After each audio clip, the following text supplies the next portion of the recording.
अभी शुरुआत से जो बातें हम दिखा रहे हैं और शुरू में जो इंट्रोडक्शन में दे रहा था उसमें भी जो तीन प्रमुख नेताओं की बात हमने रखी है, तीनों का यानी फारूक अब्दुल्ला, महबूबा मुफ्ती और तीसरे जो गुपकार संगठन के जो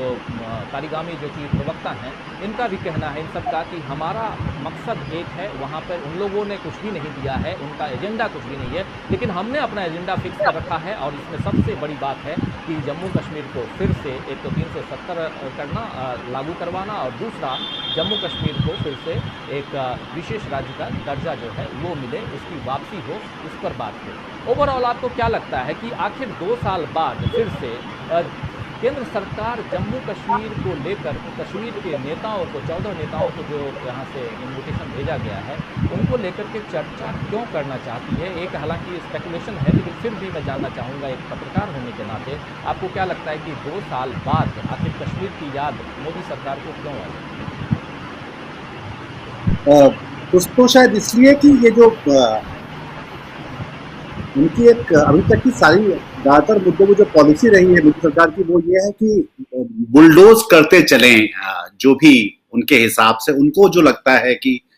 सही है। और ये तो राष्ट्रीय स्वयंसेवक संघ का पुराना मुद्दा रहा है। और जब भी, क्योंकि उनको ये लगता है कि ये यहाँ पर जो पूरे भारत में अगर हिंदू बहुसंख्य हैं तो उनकी दादागिरी चलनी चाहिए, पर कहीं और अगर कोई और बहुसंख्य है तो उनकी दादागिरी को वो चलने नहीं देंगे। ये उनका एक सीधे संदेश समझ में आता था और ये लोगों को भी पता था और हमें भी साफ साफ लगता है। तो उसमें जो स्पिरिट ऑफ डेमोक्रेसी की जो अगर बात है तो वो तो उन्होंने ठीक से और अच्छे से कुचली है और ये सबको पता है। 2 साल पहले के हालात कुछ और थे और अब जब हम दुनिया की तरफ देख रहे हैं और जिस तरह की जो एक राइट विंग पावर सेंटर्स जो उभरे थे, वो चाहे अमेरिका में हमने देखा, फिर हम ब्राजील में देख रहे हैं या पोलैंड में देखते हैं, या इजराइल में अभी बीबी नेतन्याहू को हटा दिया गया। तो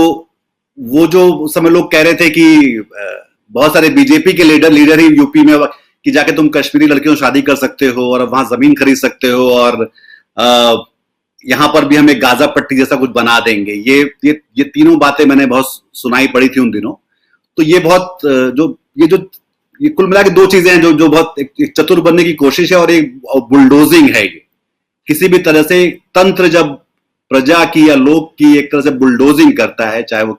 और वो कश्मीर एक चीज है उसमें से। अब आप शुरू करोगे तो नोटबंदी से भी है, यूनिवर्सिटी से भी है, किसानों से भी है, शाहीन बाग सीएए से है, पूरा का पूरा कोविड में आप देख लो तो सरकार का जो है मेरे ख्याल से बहुत ही ढेर ढाला, बहुत ही तो आपने जो बोला ना कि सोच के बुलाते हैं, ये सोचा हुआ बात का है, ये सोचा हुआ, ये सोच के नहीं बुलाया गया है। ये जब रायता फैल गया तो उसको संभालने की कोशिश की तरह ये और मुझे बिल्कुल आश्चर्य नहीं हुआ कि ये टोकनिज्म ही है। हो सकता है इसके बाद कुछ भी ना निकले, मुझे कोई इसमें आश्चर्य नहीं होगा। ये हालांकि अगर मैं कश्मीरी और उससे मैं अगर एक थोड़ी बहुत भी सहानुभूति रखता हूं, क्योंकि मैं रखता हूं सारे लोगों से जो देश पे रहते हैं, तो हम शायद उम्मीद करते हैं कि शायद इस बार कुछ ठीक हो जाएगा। पर यह भी कितना दुर्भाग्यपूर्ण है किसी देश के लिए कि वहां पे ये सोचना पड़े कि इस बार जो बुलाया है बिना एजेंडा की बात करने के लिए, ये मेरे लोकतंत्र की बहाली करेगा ये आदमी और ये सरकार और ये पार्टी और ये इसकी विचारधारा जो उसके खिलाफ खड़ी रही पूरे वक्त में हर तरह से। तो इसलिए उम्मीद तो नहीं करता हूं मैं, पर अगर वो कर रहे हैं तो उसके पीछे कश्मीर को लेकर कोई उनकी भलमनसाहत या क्या बोलते हैं, कोई शुभाकांक्षा नहीं है इस तरह की। उनको या तो बाहर से दबाव है इस तरह का जो कि हो, मतलब मेरे ख्याल से हम जब देख रहे हैं कि पूरे, चाहे वो यूरोपियन यूनियन है या अमेरिकन पार्लियामेंट में, और वहां पे काफी आवाजें उठ रही हैं इस तरह की कि वहां पे वो कह रहे हैं कि कश्मीर को नॉर्मलाइज करिए। और उसमें तो और फिर ये मतलब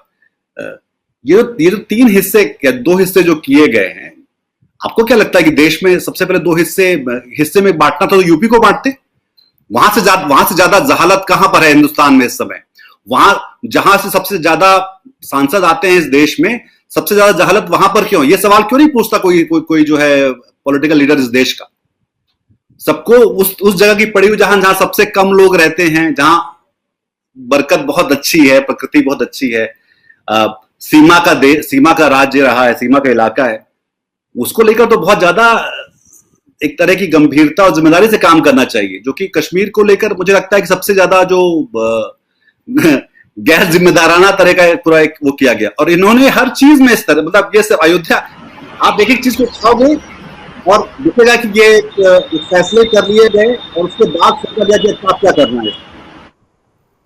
ये कोई ये एनालिसिस नहीं होता है इसमें, कोई ये डिसेक्शन, ये पोस्टमार्टम करने वाली सरकार, ये बाद में लौट के बोलती कि इसको हम अब इसको कैसे कैसे ठीक करें। इनके पास बहुत हर चीज का हर तरह से मौके थे, पर वो दिखता नहीं है मेरे ख्याल से। और आखिरी बात यह है कि मतलब कुछ समय मुझे भी जाना वाना पड़ा, मतलब मैंने देखा कि लोग बीमार पड़ रहे हैं, लोगों को एग्जाम देने हैं, लोगों को श्रीनगर से जम्मू एग्जाम के पर्चे भरने आना पड़ा। इस देश की मीडियन एज 28 साल है, तो 130 करोड़ लोगों में से एक करीब 62-65 करोड़ लोग 28 और उसके नीचे जो एग्जाम देते हैं, जिनको अपना भविष्य बनाने के लिए वो सब कुछ कर रहे हैं, वो पढ़ाई कर रहे हैं, वो इम्तिहान दे रहे हैं, उनको नौकरी की, उनको श्रीनगर से जम्मू आना पड़ा अपना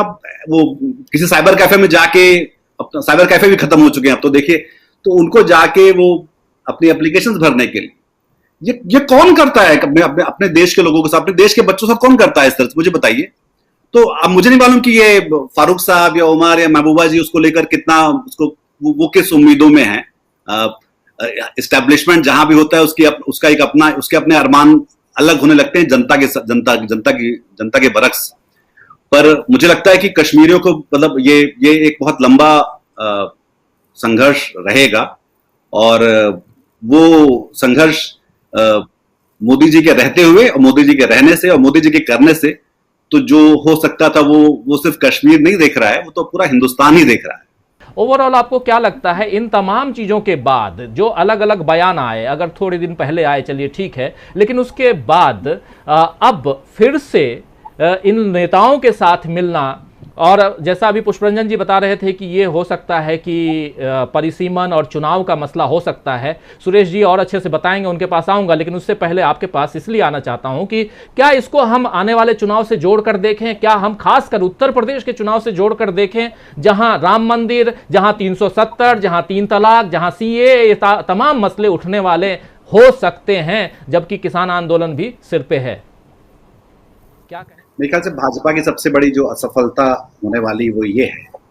कि जब तक 370 हटाया नहीं गया था, जब तक मंदिर बनाने का रास्ता साफ नहीं हुआ था, तब तक उनको इसके वोट मिल रहे थे। इसका उनको कोई पुरस्कार देने वाला नहीं है कि उन्होंने ये कश्मीर से ये हटा दिया। और जिसको आपने जिस लोकतंत्र और जिस मैंडेट के नाम पे आपने सब कुछ किया, वो वही सब अपने आप में मेरे ख्याल से गड़बड़ है। और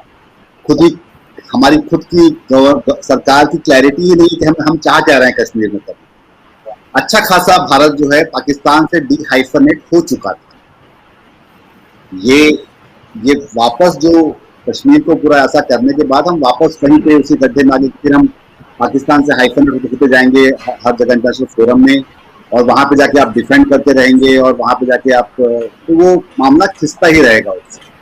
मेरे ख्याल से ये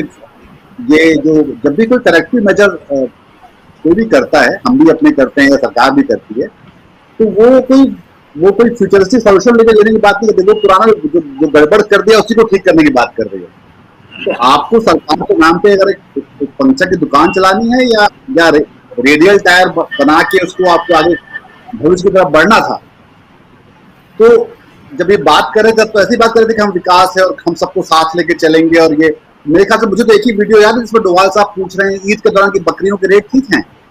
इसके अलावा मैंने तो कुछ और नहीं देखा सरकार का इनिशिएटिव या बहुत बड़ा कोई आदमी जाके वहां लोगों से बात करता दिखलाई दे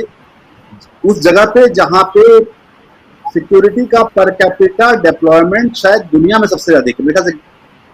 हर 11 लोगों पे एक आदमी बंदूक में खड़ा हुआ है,